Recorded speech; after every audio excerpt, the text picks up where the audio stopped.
मैं बनारस से चल के आ रहा हूँ और 8 घंटे की यात्रा 15 घंटे में पूरी की, तो सोया नहीं हूँ। और बनारस के बारे में, बनारस की जो फितरत है उसके बारे में केदारनाथ जी ने कहा है कि आधा बनारस नींद में होता है, आधा जागरण में। तो ये स्थिति मेरे साथ भी है। मैं भी आधा नींद में हूँ, आधा जागरण में। तो जो कुछ अच्छा होगा वो जागरण का परिणाम है, जो गलत होगा नींद में मान करके क्षमा कीजिए। आप सभी को जोहार। एक कवि की एक कविता आपको सुनाता हूँ। बचाना ही हो तो बचाए जाने चाहिए, गांव में खेत, जंगल में पेड़, शहर में हवा, पेड़ों में घोंसले, अखबार में सच्चाई, राजनीति में नैतिकता, प्रशासन में मनुष्यता, दाल में हल्दी। वो कवि जब कथाकार बनता है तो कुछ और भी लिखता है, और हमारे सामने उन बहुत सारी चीज़ों को नोट कराता है कि कैसे हम सब जाने अनजाने किसी न किसी कहानी के किरदार बन जाते हैं। कभी विज्ञापन बन जाते हैं, कभी अखबार की कोई कतरन बन जाते हैं, कभी कुछ भी बन जाते हैं, हमें पता नहीं चलता। यानी एक ऐसा समय है जिसमें हम कुछ भी बन जाने को अभिशप्त हैं। उस कवि और उस कथाकार के बारे में प्रभाकर श्रोत्री कहते हैं कि इनकी हर महत्वपूर्ण कहानी ने हिंदी कहानी के सांचे को तोड़ा है। इतना ही नहीं, उसने स्वयं बार बार अपने ही बनाए सांचे को तोड़ा है। इनके बारे में नामवर जी कहते हैं कि हिंदी साहित्य के पिछले 100 साल के इतिहास में कवि और कथाकार के रूप में समान रूप से लेखन करने वाले 3 ही लेखक हुए हैं, और वह हैं जयशंकर प्रसाद, अज्ञेय और उदय प्रकाश। हिंदी सिनेमा में एक अलग मुकाम बनाने वाले इरफान साहब, उन्होंने भी आपके बारे में कहा है कि आप नंबरों से ऊपर की चीज़ है, you are beyond the numbers.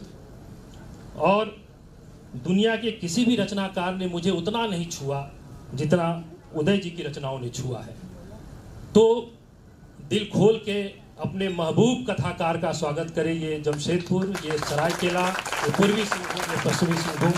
मैं बहुत रोमांचित हूँ, और रोंगटे तो सच में सबके ही खड़े हो रहे हैं, मेरे भी खड़े हो रहे हैं कि इतने बड़े रचनाकार के सामने बैठने का सौभाग्य मिला।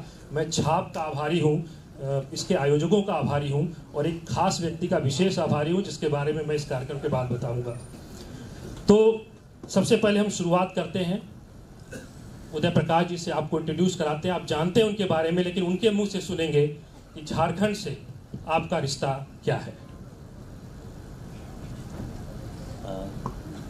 सबसे पहले तो मैं ये कहूँ कि मैं लघु कथाकार नहीं।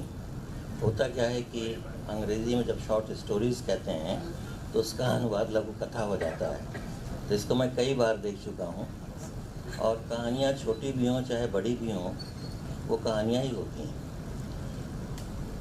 झारखंड के साथ इसलिए बहुत गहरा रिश्ता है कि अगर आप मध्य प्रदेश पुराना जानते हो तो अविभाजित था वो, जिसमें छत्तीसगढ़ उसके भीतर आता था।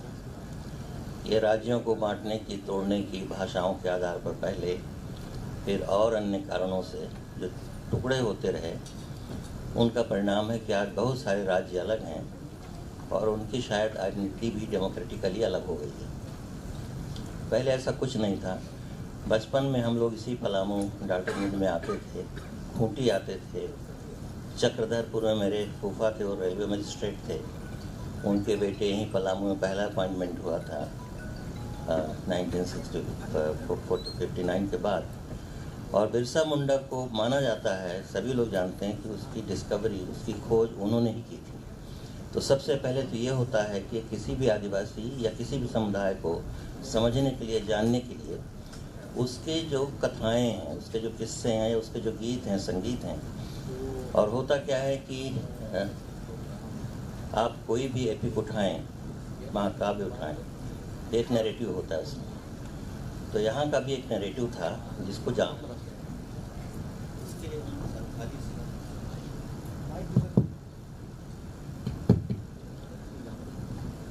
तो उनका नाम था कुमार सुरेश सिंह। वो 25 साल की उम्र में इसी पलामू में आए थे और रात में ये जंगल से घिरा हुआ बंगला होता था। रात में गाने सुनाई देते थे, संगीत सुनाई देता था, समझते नहीं थे। और ये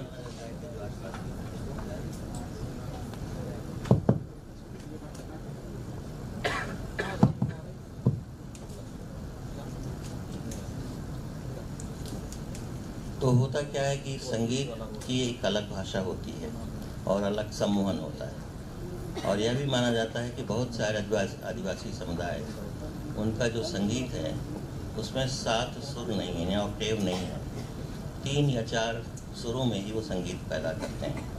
ये उनकी सीमा नहीं होती। अगर आप सुनते रहें लगातार, हमारे यहाँ जहाँ मैं पैदा हुआ वो भी आदिवासी क्षेत्र है और हम लोग अपने आप को आदिवासी ही मानते हैं। तो वो 4 सुर के बाद अब 7 सुर वाला समय आया। उनको जब वो सुनते थे अपने घर में, अपने बंगले में रहते हुए, उत्सुकता हुई, उन्होंने संथाली सीखी। संथाली सीख कर उन्होंने 1500 संगीत गीत संथाली जो गाते थे संथाल, वो उन्होंने लिखा। तब टेप रिकॉर्डर नहीं होता था, वो हाथ से लिखा गया। बाद में उनकी संख्या बढ़कर 7000 से ऊपर हो गई। और जब उन्होंने गीतों को समझना शुरू किया तो उनको वो नैरेटिव मिला जो आदिवासियों के विद्रोह का था, जो उनके माइग्रेशन का था। और एक बहुत बड़ा माइग्रेशन जो पता नहीं कहाँ मोहनजोदड़ो से शुरू हुआ और बिरसा मुंडा तक आया, वह उनकी कथा मिली। और तब उन्होंने किताब लिखी। बहुत एक पहले पुष्पेश जी बैठे हुए हैं, इतना बड़ा ज्ञान किसके पास है। एक पेलिकन नाम का प्रकाशन हुआ करता था पहले, तो पेलिकन से आई उनकी किताब hanging storm and rising mist, rising mist and hanging storm शायद ये। और उसकी चर्चा दुनिया भर में हुई। पहली बार लोगों ने जाना कि कोई बिरसा था, बिरसा मुंडा, और उसने ऐसा संग्राम किया कि न उसने राजतंत्र को माना, न उसने अंग्रेज़ों को माना, किसी तरह की गुलामी उसने नहीं स्वीकार की। और एक अदम्य जिजीविषा के साथ वह अपने आदिवासी अस्मिता के लिए लड़ता रहा। तो हम लोग उसी तरफ के हैं। और ये माना जाता है कि जिनको चंदेल कहा जाता है उसको कुछ लोग कहते हैं संथाली हैं। तो ये मेरे भाई कहा करते थे और हंसते थे हम लोग। फिर क्या हुआ है, एंथ्रोपोलॉजी के अगर आप लोग अध्येता रहे हों तो एक बहुत बड़ा भू सर्वे हुआ और ये ग्रेजुएशन के बाद हुआ। पहला post colonial survey of human surface of India. तो उसमें पता चला कि इतनी जातियाँ हैं यहाँ और हर जातियों की इतनी उपजातियाँ हैं जिनको क्लैन कहते हैं। जैसे मैं बघेल हूँ तो बघेल के 13 या 14 क्लैन हैं, इसमें आदिवासी भी हैं, दलित भी हैं, ओबीसी भी हैं, क्षत्रिय भी हैं, 13 हैं। अब उनको कहाँ पर उनको आप प्लेस करें, यही बहुत सारी जातियों के साथ है। तो इस जातीय विभिन्नता के भीतर कितनी एकता है, इसकी पहचान करने का काम तब होता है जब हर चीज़ का अध्ययन किया जाए और उसको समझाया जाए, लोगों को बताया जाए। तो जो टकराहटें आप देख रहे हैं वो टकराहटें शायद समाप्त हों। दूसरा जुड़ा हुआ क्षेत्र है ये संथाल परगना, ये छोटा नागपुर, इसको अब तो माना जाता है कॉरिडोर है। मेरी शुरू की कहानियाँ यहीं से हैं और किसी भी कहानी को आप उठाएंगे, कोई भी कथा पाएंगे, पर्सपेक्टिव जिसकी अभी बात हो रही थी कि एक मेल गेज और कैमरा क्यों है पुरुष के पास ही होता है, रचनाकार की भी यही। मुझे क्या लगता है कि यह भी जो जेंडर कन्फ्लिक्ट है ये बहुत लंबा चलने वाला नहीं है। इसलिए नहीं है, इसको आप उसका विरोधी न माने मुझे फेमिनिज्म का, क्योंकि ये माना जाता है कि कोई भी रचनाकार भीतर से स्त्री ही होता है। हर किसी के भीतर एक स्त्री होती है। और कई चीज़ें याद आ रही हैं, अक्का महादेवी याद आ रही हैं और रमाबाई याद आ रही हैं। और अभी मनोरमा के रूप में जो नॉर्थ ईस्ट में जो पूरा आंदोलन हुआ वह याद आ रहा है। तो और कितनी सारी महिला जिनको कहते हैं हम लोग बड़े सम्मान से कथाकार, उनको महिला भी नहीं कहा जाना चाहिए। नाम लेते जाइए, श्वेता एवा हैं, गिनते चले जाइए। वे सब कौन थीं? क्या वो स्त्री थीं इसलिए वो कवित्री थीं? वे तो पोएट। फिर मुझे अभी अचानक याद आया, एक बहुत अच्छी कविता थी मेरे बहुत प्रिय कवि की, तादुश रूज़ेविच की। उसकी कविता है कि एक लिंडा नाम की उसकी प्रेमिका है, और ये एक चिड़िया को देख रहा है, पंखा चल रहा है, एक चिड़िया आती है, पंखे से टकराती है, चिड़िया गिरती है नीचे। ये पुरुष है जो लिख रहा है कविता। तो वो दौड़ता है कि किसी तरह उस चिड़िया को बचाए। तब लिंडा आती है, उसकी प्रेमिका। वो बहुत कठोर हाथों से चिड़िया को उठाती है, और चिड़िया के मुंह से जब ब्लड आने लगता है तो उसको अपने डेनिम के थाइज में उसको रगड़ती है। वो ज़्यादा पुरुष साबित होती है और यह स्त्री साबित होती है। तालस्ताय का उदाहरण दिया गया।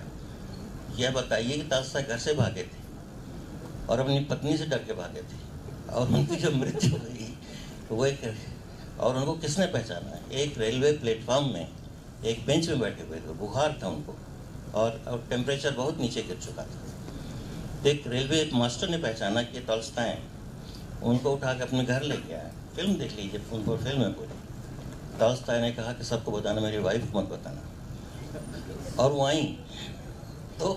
तो ऐसा नहीं, कौन किसका दमन करता है, कौन किसको ऑप्रेस करता है, ये इतना उलझा हुआ सवाल है, इतना उलझा हुआ, इसको बार बार उठाया नहीं। फिर अब तो थर्ड जेंडर भी है, अब तो 5 जेंडर्स हैं।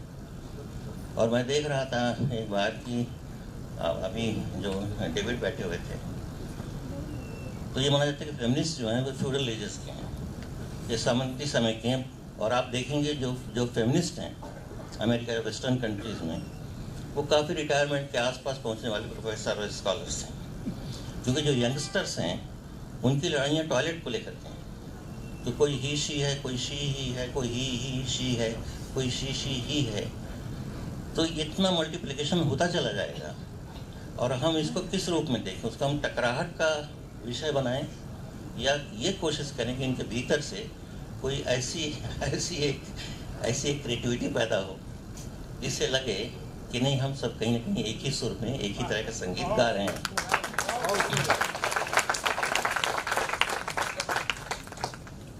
तो यही मैं बात कर रहा था, किसी ने इंटरव्यू लिया, पूछ रहा था कि आदिवासियों के बारे में। मैंने कहा देखिए, एक लंबे समय से लगभग वो हमारे जो मुख्य धारा का जो साहित्य है, मुख्य धारा की जो रचनाएं हैं, संगीत भी है, वो उससे बाहर है, उससे लगभग दूर है। ये समागम जो हो रहा है यहाँ, मैंने कहा खुशी इसलिए हो रही है कि थोड़ा सा विकेंद्रीकरण हो रहा है। रांची में हुआ, पलामू जैसी पिछड़ी हुई जगह में, सरायकेला में मेरी छोटी बुआ का विवाह हुआ था, उसी राजघराने में हुआ, जहाँ हम लोग बैठे हुए हैं। और वो रहीं, और फिर यहाँ के बाद वो देवघर चली गई और साधु बन गई, संत बन गई। तो कितनी तरह के संभावनाओं से भरा हुआ यह कोई भी जगह होती है। कोई स्त्री के भीतर, एक स्त्री के भीतर कितनी संभावनाएं हैं। क्लारा जेटकिन को मत भूलिए, अभी लेनिन का जिक्र हो रहा था, तो लेनिन की पत्नी तो रुस्काया थी, ये क्लारा जेटकिन कहाँ से आ गई? और क्लारा जेटकिन के साथ ही इंटेलेक्चुअल जो उनके संबंध थे वो क्लारा जेटकिन से थे। और आप पढ़ें अगर, तो क्लारा जेटकिन वो फेमिनिस्ट थी जिन्होंने मजदूरों के आंदोलन को, दलितों के आंदोलन को स्त्री विमुक्ति के साथ जोड़ा। कोई भी स्त्री मुक्ति बिना गरीबों के, बिना मजदूरों के हो नहीं सकती। और क्लारा जेटकिन को गोली मारी गई, आई थिंक 1929 में, जर्मन थी वो। फिर उसके बाद ग्रियर हैं। पहली किताब जो आई किसी जिस मार्क्स का कैपिटल का उदाहरण दिया जा रहा था, मुझे अच्छा भी लग रहा था, मज़ा भी आ रहा था, जबकि वो मार्क्सवादी नहीं थे। ये लुई अल्थ्यूजर ने कहा था ऑन मार्क्स में। उन्होंने कहा fortunately marks was not a Marxist. और यही बात है, फॉर्चुनेटली सौभाग्य से गांधीवादी नहीं थे, है ना। तो इस रूप में मैं क्या कर रहा था, मैं बूढ़ा हो गया हूँ तो थोड़ा सा बैठ जाता हूँ, क्षमा करें। तो उसमें ग्रुप्स, हाँ, एक बात मैं कहना चाहता हूँ कि एक किताब आई the nature of second sex, Simone de Beauvoir की। अब सिमन दे बुआ को देखिए, उन्होंने, उनका जो मेन थीसिस थी वो ये थी, ये स्त्री और पुरुष दो प्रजातियां हैं, दो स्पीसीज है, एक नहीं है। इनको मनुष्य न माने, हम मनुष्य कह करके दोनों को एक ही प्रजाति में डाल देते हैं। ये दो प्रजातियां हैं। और उनके साथ रहने को उन्होंने जिस टर्म का इस्तेमाल किया वो था कॉमन सेलिज्म, मतलब किसी तरह से साथ साथ ये तैरते हैं, तिरना। तो उन्होंने कहा ये कॉमन सेलिज्म में कैसे होता है? उन्होंने कहा जैसे कि कोई कछुआ जो बहुत दूर नहीं जा सकता तो किसी वेल की पीठ में बैठ जाता है, तो वेल उसको ले जाता है सुदूर दूसरे प्रशांत महासागर से हिंद महासागर तक ले आता है, मान लीजिए। ये कॉमन यानी दोनों एक साथ इस तरह से तैरते हैं कि एक उसकी पीठ पर है और आगे उसको ले जा रहा है। अब इसमें वेल कौन है, कछुआ कौन है, इसका अंदाजा कर पाना बड़ा मुश्किल है। कई बार लगता है कि वेल जो है वो स्त्री है और कछुआ जो है पुरुष है। लेकिन उन्हीं सिमन दुबो पर सार्क पर बनी हुई फिल्म देखिए, जयपाल सार्क पर जो फिल्म, आपको ताजुब होगा कि कोई भी भारतीय स्त्री वो सब कुछ नहीं कर सकती जो वही सिमन दुबो जयपाल सार्क के लिए कर रही है। जयपाल सार्क बाद में बूढ़े हो गए थे, हमसे भी बहुत ज़्यादा बूढ़े, चल फिर नहीं पाते थे और उनका घूमना फिरना मन था, उनको नहलाना धुलाना और उनके साथ रहना, उनकी सफाई करनी, जिसके लिए आजकल आप किसी नर्स को बुलाते हैं या किसी केयर टेकर को बुलाते हैं, फीस देते हैं, वो काम सिमन दुबो ने किया। आप याद करते जाए, सलवार दाली को याद करिए। तो ये जो कन्फ्लिक्ट ओरिएंटेड जो एक नया जो सिंड्रोम पैदा हुआ है कि हर जगह कन्फ्लिक्ट देखो, हर जगह ऐसा देखो कौन एक दूसरे से लड़ रहा है। मुझे लगता है कि ये दृश्य बदलनी होगी और लोकतंत्र टकराने का नाम नहीं है। लोकतंत्र सबको लड़ाता नहीं है। आप 1789 में जब क्रांति हुई उस समय बेसिक प्रेम्बल से याद करिए। अब याद करिए, फ्रेटर्निटी उनमें से एक है, बंधुता, और लिबर्टी उनमें से एक है, और फ्रीडम लिबर्टी तो है ही है, इक्वलिटी समानता। तो समानता से बेहतर नहीं कि अमीर और गरीब के बीच समानता हो, उसमें स्त्री और पुरुष के बीच भी समानता की बात है और व्यक्तिगत स्वतंत्रता भी है उसमें, इंडिविजुअल फ्रीडम। अब होता क्या है कि कुछ देशों में इंडिविजुअलिज्म बहुत बढ़ गया और इतना ज़्यादा बढ़ गया कि दो लोग साथ ही नहीं रह सकते। स्त्री का भी इंडिविजुअलिज्म इतना बढ़ा हुआ है कि उसको खर्राटे भी पसंद नहीं आ रहे हैं। पुरुष का इंडिविजुअलिज्म इतना बढ़ चुका है जो बर्दाश्त नहीं कर पा रही, कुछ और खाती है, मैं कुछ और खाता हूँ। तो कन्फ्लिक्ट तो हर जगह है। और डेमोक्रेसी, मान के चलें आप, डेमोक्रेसी का जो पहला यूनिट है किसी भी सोसाइटी का वो है family. The first unit of a society is the family. और आप याद करिए, मैं तो अभी तक याद करता हूँ अल गोरे को, जो अमेरिका का वाइस प्रेसिडेंट थे, चुनाव हार गए और उसकी जगह पर एक बहुत मशहूर राष्ट्रपति बने वहाँ के, जिन्होंने इराक में सब कुछ किया, जॉर्ज बुश। अल गोरे ने हार के बाद राष्ट्र के नाम जो संदेश हारा हुआ प्रत्याशी भी देता है, तो उन्होंने कहा था कि मेरा तो उद्देश्य ये था कि मैं अमेरिकन फैमिली को बचाऊं। जब अमेरिकन फैमिली बचेगी तो अमेरिकन राष्ट्र बचेगा, अमेरिकी राष्ट्र बचेगा। अब आप परिवारों को तोड़ेंगे और सोचेंगे हम महान राष्ट्र बनाएंगे, नहीं हो सकता। तो यही सब है और यही समय लिखता रहता हूँ। तो होता कि ये पॉलिटिकल नहीं है, इसका अगर आप सिर्फ राजनीतिक रूप से इसकी व्याख्या करेंगे तो उसी नतीजे पर पहुंचेंगे जैसे आवाज़ इधर से आने लगी थी, इधर से जा रहे थे। तो खुद मार्क्स के बारे में, आप मार्क्स के बारे में सोचिए कि इटालियन कम्युनिस्ट पार्टी का जो जनरल सेक्रेटरी था मार्क्स का हुआ बेटा था, उसके हाउसमेट से पैदा हुआ था। तो यहाँ कहाँ गए मार्क्स, यहाँ कहाँ मॉरलिटी चली गई या वो बात चली गई। तो मुझे लगता है कि इश्यूज़ ही ऐसे नहीं हैं जिनको इस समय एड्रेस किया जाना चाहिए। हमारे पास बहुत बड़ी समस्याएं हैं। एआई का जिक्र हो रहा था, एआई से डर भी लगता है, एआई से डर नहीं भी लगता है। कोई भी नई चीज़ आती है हमारी संभावनाओं को बढ़ाती है, हमारे लिए भय भी पैदा करती है, डर भी पैदा करती है। और अगर लोकतंत्र एआई का इस्तेमाल करके कुछ लोगों की छटनी कर रहा है तो दूसरी टेक्नोलॉजीज हैं जो उनको एम्प्लॉय भी कर रही हैं। तो समय समय पर ये मुद्दे उठते रहे हैं, उठते रहेंगे। सर, अभी को उदाहरण दीजिए, एक जापान के जिसको बुकर प्राइज मिला, उस स्त्री को, लड़की को, लड़कियां ही हैं वो, और उसने कन्फेस किया कि इसके 58% मैंने एआई से लिखा है उपन्यास। और अभी जिसको मिला है हान कांग को, उसको तो नोबेल प्राइज मिला है और बच्ची है। हम लोग तो बूढ़े हो गए, हम लोग तो प्रेतात्मा है। तो वो सोचिए, वो सिर्फ इसलिए उस समाज कोरिया में जहाँ कोई नॉन वेजिटेरियन, मैं जा चुका हूँ 2 बार और खाना मुश्किल है वहाँ, कुछ भी खाएंगे। मैं अपना अनुभव बताऊँ, जब पहली बार गया तो स्वागत में एक ऑनर होता है, डिनर होता है, वो संगसोई या क्या होता है, उसको रखते हैं ड्रिंक, और उसके साथ कुछ जैसे हम लोग मूँगफली खा लेते हैं, तो प्लेट में रखा हुआ था, मैंने समझा मूँगफली ऐसी चीज़ है, तो मैंने एक सिप लिया और उसको उठा के मुँह में रखा, तो इतना कड़ा था वो दांत टूटने न बताई। तो मेरी जो वो थी इंटरप्रेटर, वो Japanese, no sir don't do this. मैंने कहा क्या है? उसने कहा ये स्नेल्स हैं। तो एक टूथपिक जैसी चीज़ रखी रहती है, उस टूथपिक को पहले अंदर डालिए, फिर उस कीड़े को निकालिए, फिर मुँह में रखिए। बहुत अच्छा होता है, बहुत टेस्टी होता है, डिलीशियस होता है। उस जगह पर रहने वाली एक लड़की हांगकांग, उस परिवार में, उस देश में जहाँ हर कोई नॉन वेजिटेरियन है, वो ये फैसला करती है कि मैं वेगन हो जाऊँ, और वेगन मतलब दूध भी नहीं पीऊँ, तो वो खाना छोड़ देती है वो। अब उसकी लड़ाई पति से इसी बात पर होती है, यंग ही नाम है इसका। उसकी पहली लड़ाई इसी बात पर होती है कि मैं ऑफिस जा रहा हूँ, मुझको ऑमलेट चाहिए, फ्रिज में ऑमलेट नहीं है। तो कहते तुम बना लो, तुम जाओगे तो लंच तो बाहर करोगे, फिर डिनर भी बाहर करके आओगे, तुम अपने पसंद का खा लेते हो, तो तुम्हें ज़रूरत क्या है इस फ्रिज को देखने की या मुझसे कहने के लिए खाना बनाओ। और उसमें पूरा वेजिटेरियन सब चीज़ें रखी हुई हैं अपने फ्रिज में। तो यहाँ से उसकी लड़ाई शुरू हुई। और ये लड़ाई दरअसल पति पत्नी की लड़ाई नहीं है, ये वेजिटेरियनिज्म और नॉन वेजिटेरिज्म की भी लड़ाई नहीं है, यह उस पितृसत्तात्मक समाज के विरुद्ध एक स्त्री की लड़ाई है।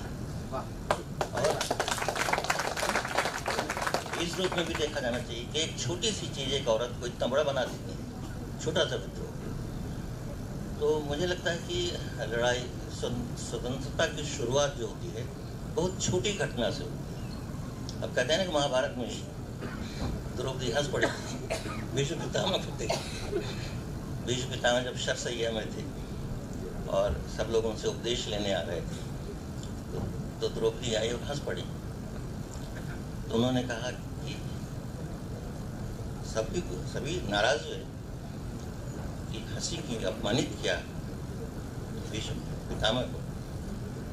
तो भीष्म पितामह ने कहा कि उसकी हंसी सच है, कि मुझे उस समय रोकना चाहिए जब दुशासन चीर हरण कर रहा था, लेकिन मैं इसलिए नहीं बोल पाया कि मैं कौरवों का अन्न खाता था। और तब अन्नम वही मना, यानी जो अन्न खाएंगे वैसा मन बनेगा। और इसलिए ईटिंग हैबिट्स भी बहुत कुछ बताती हैं। इतने बड़े विद्वान बैठे हैं दुनिया में, जाने माने पुष्पेश पंत, कि किस तरह का भोजन, कैसा भोजन, हज़ारों तरह के भोजन, लाखों करोड़ों तरह के भोजन। अब आप उनमें बांटना शुरू करें कि मछली खाता है इसलिए हमारा नहीं है, या ये परवल खाता है तो ये हमारे बीच का नहीं है, ये लाल भाजी खाता है तो हमारे बीच का नहीं है, ये जानवर खाता है तो हमारे बीच का नहीं, तो आप बांटा नहीं सबको। तो खाने पीने से लेकर के, और साहित्य जो होता है पूरी मनुष्यता के लिए होता है। और कोई लोकतंत्र बिना साहित्य के और कोई साहित्य बिना लोकतंत्र के संभव नहीं है। तो दोनों को बचाया जाना चाहिए। मैं सोच रहा हूँ कि मेरी यहाँ ज़रूरत क्या है। सर, कुछ औपचारिकताएं हैं जो कि समय हमारे पहले के सत्र वालों ने खा लिया है, तो और उसके बाद फिर खाने का ही कार्यक्रम। तो दो भोजन की अवस्था, खाद्य अवस्था, मतलब पहले जिन्होंने समय खाया और जब हम खाना खाएंगे, इनके बीच जितना समय है उसमें हम समेटते हैं। जी सर, झारखंड से बात शुरू हुई थी, हम लोग का जो सेशन है वो किताबों की भूमिका पर है, लोकतंत्र की हिफाजत में, जमहूरियत की हिफाजत में।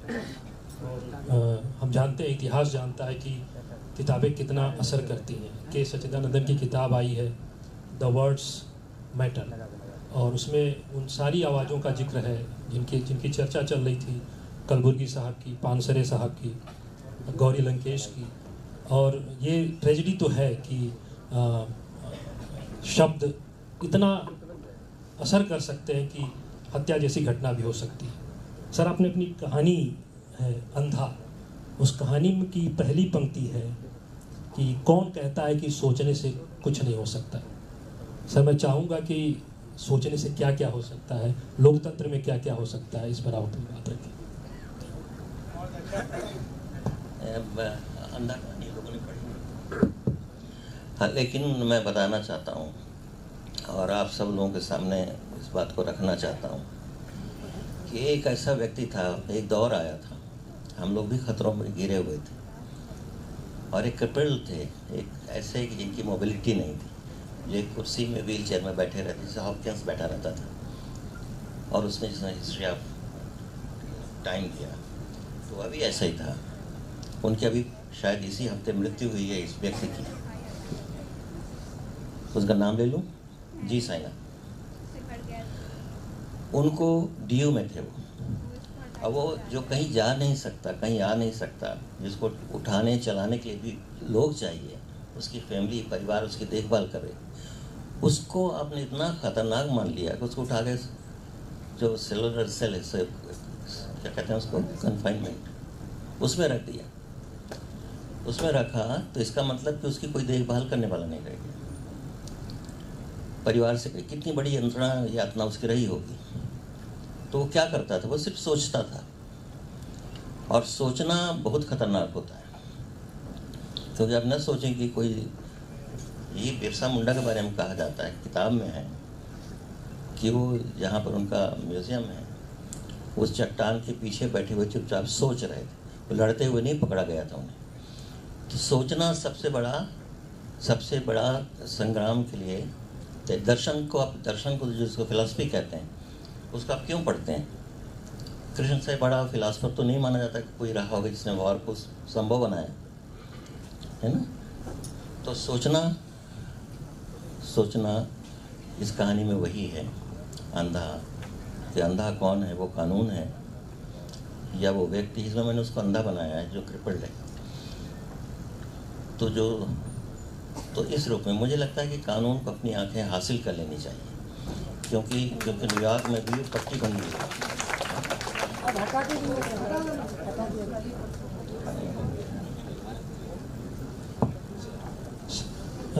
सर चूँकि समय कम है, मैं बहुत कुछ पूछना चाहता था। नेशन एंड नरेशन एक किताब है होमी के भाभा की, उसमें बहुत सारे ज्वलंत लेख हैं जिन पर चर्चा की जानी चाहिए, खास करके डेमोक्रेसी और जो नरेशंस होते हैं, जो किताबों की शक्ल में आते हैं, उनका क्या रिश्ता होता है।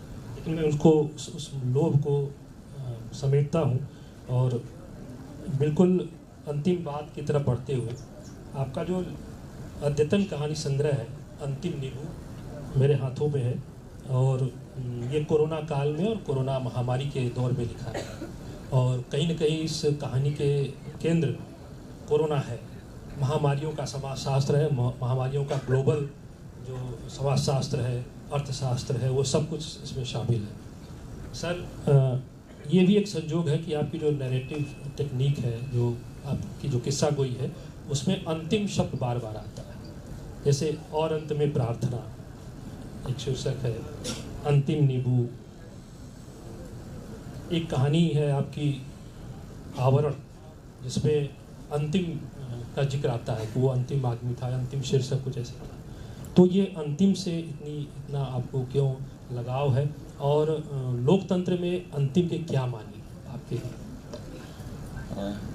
लोकतंत्र में तो गांधी जी क्या कहते हैं, अंतिम मनुष्य, अंतिम लास्ट में उन्होंने कहा था ना, कोई भी नीति बनाओ, शास्त्रों से कहा था कि कोई भी पॉलिसी बनाओ, कोई भी योजना बनाओ, नीति बनाओ, यह देखो कि उस अंतिम आदमी की आँख के आंसू तुम पोंछ रहे हो कि नहीं।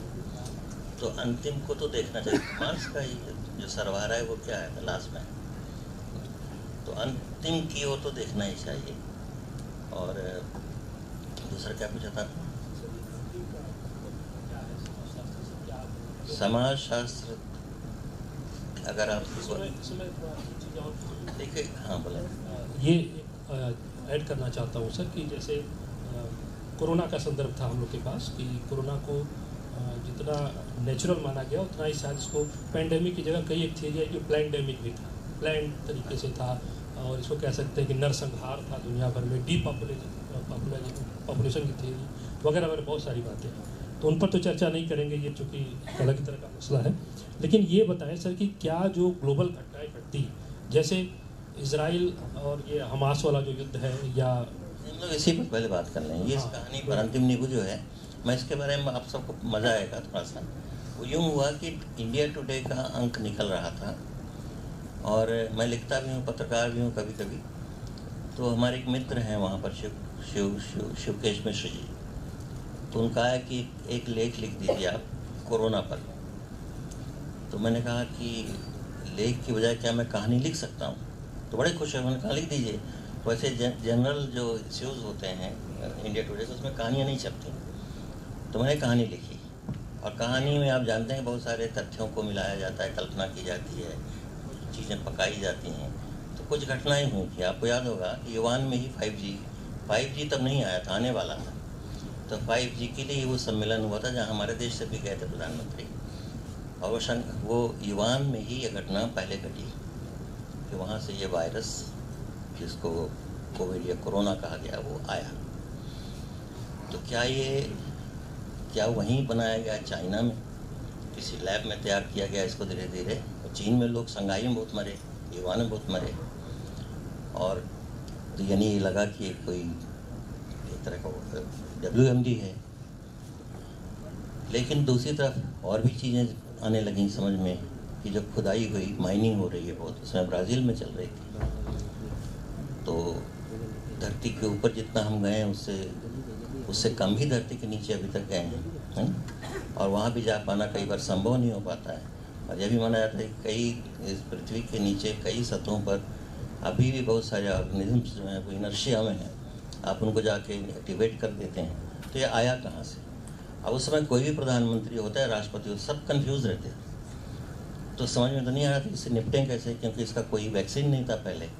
तो जो जिस देश में जो संभव था वो किया गया। कहीं थाली बजा रहे हैं लोग, कहीं दिया जला रहे हैं, कहीं योग कर रहे हैं। तो ये कहानी बड़ी हिलेरियस कहानी है और बड़ी ह्यूमर से भरी हुई कहानी है। हमारी असमर्थता की कहानी है कि एक छोटा सा जीवाणु जो बहुत बड़ा शक्तिशाली अपने आप को मनुष्य समझने लगा है, वो मनुष्य उसके सामने कुछ नहीं है।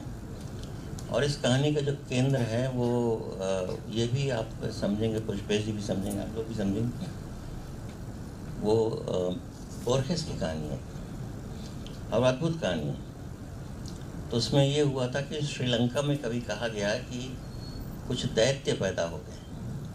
और दैत्य ने कहीं नहीं कहना चाहिए, क्योंकि हम जब दैत्य या दानव कहते हैं तो मनोधनु वाला मामला आ जाता है। उसके लिए उसने शब्द दिया ओग्रेस। तो ओग्रेस पैदा हो गए, वो कैनिबल्स थे, वो आदमियों को खाते थे। अब वो खाना उन्होंने शुरू कर दिया, तो उनको मारने के लिए जितने भी बड़े से बड़े शस्त्र थे उन सब का इस्तेमाल किया गया, वो मरते ही नहीं थे। तो लगभग ये हुआ, वो कि सिर्फ जवानों को ही खाते थे, नौजवानों को ही खाते थे या नवयुवतियों को ही खाते थे। किसी बूढ़े देने में सुरक्षित रहता अगर ओग्रेस आते भी तो वो अपराजेय थे, तो उनको मारा कैसे जाए? तो एक बूढ़ा आदमी था, उसके पेट में दर्द हुआ बहुत, तो बेचारा उठा, धीरे धीरे गया तो कागजी नींबू लगे हुए थे। उसने एक कागजी नींबू तोड़ा और लाके जैसे उसने काटा, सारे मर गए। तो होता क्या है कि सबकी जान जो थी उसी कागजी नींबू के भीतर थी। इसका नाम है अंतिम नींबू। तो जैसे लोग कथाओं में सुनते होंगे आप ना कि वो बहुत बड़ा दानव था, उसके प्राण जो थे इतने समुद्र पार, इतने पार, एक टापू में, फिर इतने एक तोते के भीतर है। तो वो तोते की तरह उसकी जान थी। तो इसी तरह उस ओग्रेस की, कैनिबल्स की जान उस नींबू में थी। तो मैंने रखा अंतिम नींबू। और आपने देखा होगा कि नींबू बहुत बड़ा मेडिसिन साबित हो। उसमें हर कोई सुबह सुबह उठ के नींबू पीता था। मतलब साइट्रिक एसिड जो है, जो साइट्रस की कमी थी हमें, वो शायद सबसे अच्छी तरह इम्यूनिटी कोविड के लिए पैदा कर पा रही थी।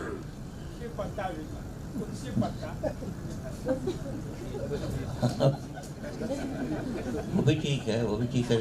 बहुत से लोगों को जिनको सांस की समस्या हुआ करती थी, ब्रीथिंग प्रॉब्लम, तो नेबुलाइजर होता है या वो जो होता है वेपराइजर, तो उस समय कई आयुर्वेद के आचार्यों ने, और एक तो बहुत बड़े व्यापारी भी हैं, तो उन्होंने तुलसी शक्ति नाम का एक निकाला था, उसमें आप पानी में डाल लीजिए तो जो वेपर्स जाएंगे उससे, वो असरदार है मैं मानता हूँ, उसको आप डालेंगे तो वो एक हर्बल मेडिसिन है, हर्बल मेडिसिन है वो। तो उसके साथ कोई धर्म को मत नक्ति किया जाए।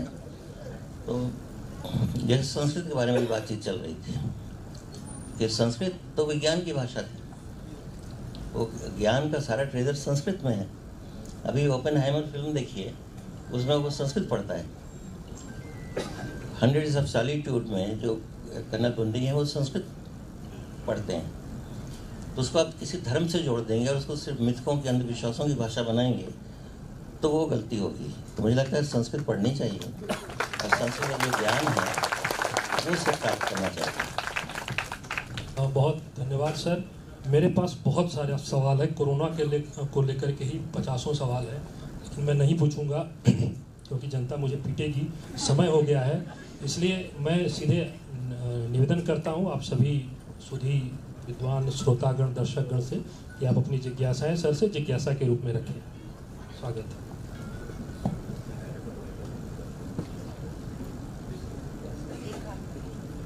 एक हाथ पीछे से उठा है।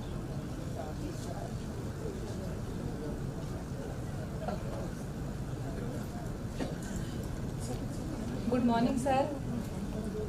All the students and principal, good morning.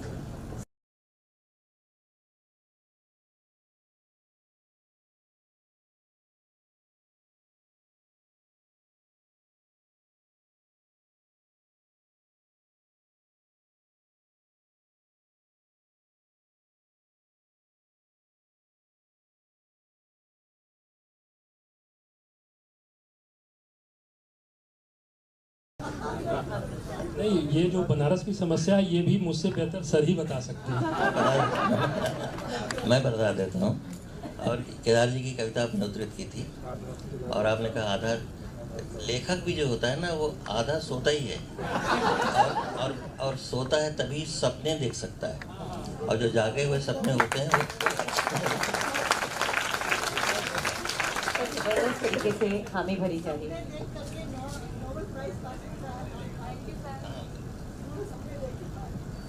तो जो युवा साथी लिखते पढ़ते हैं, क्रिएटिव राइटिंग करते हैं, उनके लिए मैंने जो सर को पढ़ते हुए थोड़ा बहुत सीखा है, मैं भी शिक्षक रहा हूँ, सर भी शिक्षक प्रोफेसर भी रहे हैं। आपको बता दूं सर पत्रकार भी रहे हैं, सिनेमा में भी आपका दखल है, तो एक वर्सेटाइल पर्सनालिटी है।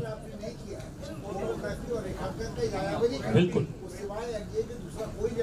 बहुत धन्यवाद सर। यायावरी पेंटिंग जो बहुत बड़ी बात है, तो बहुत समृद्ध है ऐसे व्यक्तित्व को अपने बीच में पा करके। बच्चों से मैं बस एक निवेदन करना चाहूँगा कि भाषा को कैसे बरतते हैं सर से सीखा जा सकता है। त्रिलोचन ने कहा था कि तुलसी बाबा मैंने भाषा तुमसे सीखी। मैं निवेदन करूँगा आप सबसे कि एक बार मुझे थोड़ा बहुत ही सही प्रमाण मान करके भाषा कथा की सीखनी हो तो उदय प्रकाश जी से सीखिए। एक कहानी है आपकी जिसमें एक दो मछलियाँ हैं, एक का नाम है सहस्त्र बुद्धि, दूसरे का शत बुद्धि, और एक मेढक है जिसका नाम है एक बुद्धि। तो जब संकट आता है, मछुआरे आते हैं, तो मछलियाँ अपने जोश में रहती हैं, उनका बॉस बहुत बड़ा है, बड़ी मछलियाँ हैं, मेढक बेचारा डरा हुआ, एक ही बुद्धि उसके पास है। तो वो सब कहते हैं अब क्या करें। तो सहस्त्र बुद्धि वाली मछली जो है वो कहती है कि डरने की बूंद भर भी बात नहीं, डरने की बूंद भर भी बात नहीं है। उस तालाब में पानी कम था। अब आप समझिए कि नरेशन में भाषा कितनी महत्वपूर्ण है, टेक्निक।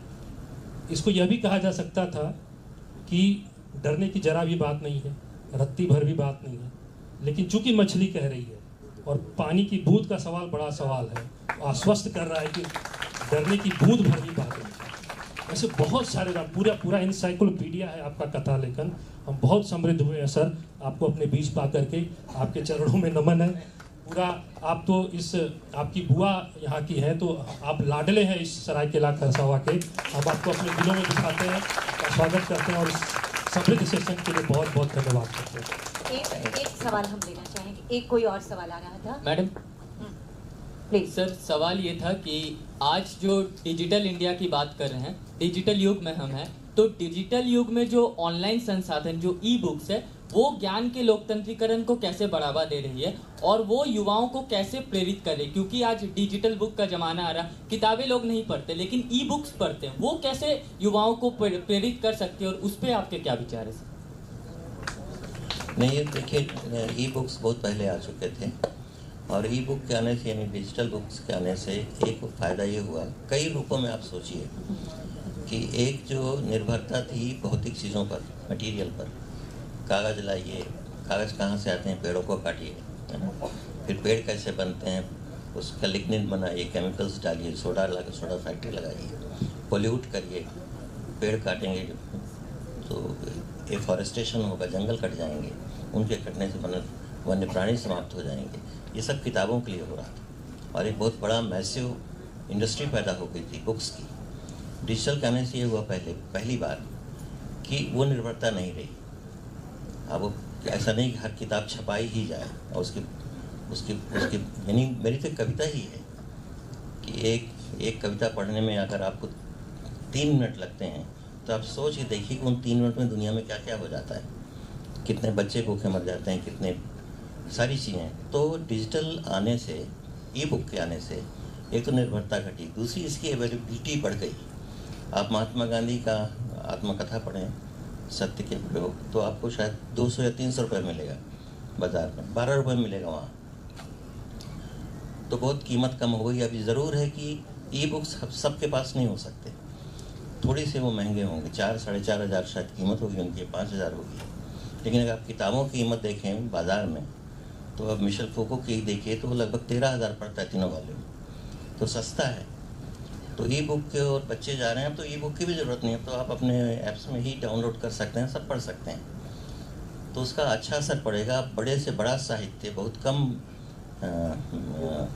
कहें संसाधनों से पढ़ सकते हैं। जिन बालजाक का जिक्र हुआ, अब उनका मेरे ख्याल से जो पहला उपन्यास माना जाता है द पेजेंट, है ना, तो और इस पर हम लोग बहस भी करते थे कि जॉर्ज लुकास ने तो कह दिया कि मध्य वर्ग का महाकाव्य है उपन्यास, लेकिन बालजाक ने पेजेंट कहा। और हमारे एशिया में सारे किसानों के ही जीवन को, प्रेमचंद हो चाहे लुशुन हो, तो सब लोगों ने किसानों की ज़िंदगी लिखी, तो वो सारे महान उपन्यास भी आप उसमें बहुत कम में, मेरे पास मेरे ख्याल से जो मेरा ई बुक रहा होगा पहले, अब उसको कम खोल पाता हूँ, तो उसमें 20,000 से ज़्यादा किताबें हैं। अब 20,000 किताबें मैं कहाँ रखूँगा, तो स्थान में नहीं घेरती। हम लोगों को तो मरने के बाद यही चिंता होती है कि तो सब ठीक है, ये किताबें कहाँ जाएंगी, कोई बच्चे नहीं पढ़ रहे हैं, तो उसको कहाँ ले जाएं, कहाँ फेंकें। कोई आप दिल्ली आइए कभी दरियागंज, उसकी पटरियों में देखिए, एक वहाँ शुक्ला जी हैं, शुक्ला ब्रदर्स, सारी महान किताबें उनके पास रहती हैं, क्योंकि कोई प्रोफेसर या स्कॉलर मरेगा तो बहुत अच्छी किताबें आएंगी, उन्हीं वही ले जाते हैं। तो मैंने यहाँ से कन्वर्सेशन विद प्रिंस खरीदी 9 रुपये में। अब सरस्वती की प्रतियाँ खरीद लीजिए वहाँ से, मैंने हासिल कर लिया, वो भी मेरे ख्याल से 30 से 35 रुपये में, वो भी 1901 से 1911 तक की प्रतियाँ। तो इन किताबों की जगह भविष्य में क्या होने जा रही है, आप ये सोचिए। इनका भी डिजिटलाइजेशन होना चाहिए, उनको हम यहाँ से उठा के कहीं और रखें जहाँ कीड़े न लगें, जहाँ नमी ना आए। अब ये ज़रूर है कि लगता है किताबों की गंध होती थी, खुशबू होती थी, अब वो नहीं रहेगी, तो बना लेंगे, उसमें कुछ कर लेंगे और भी ठीक है।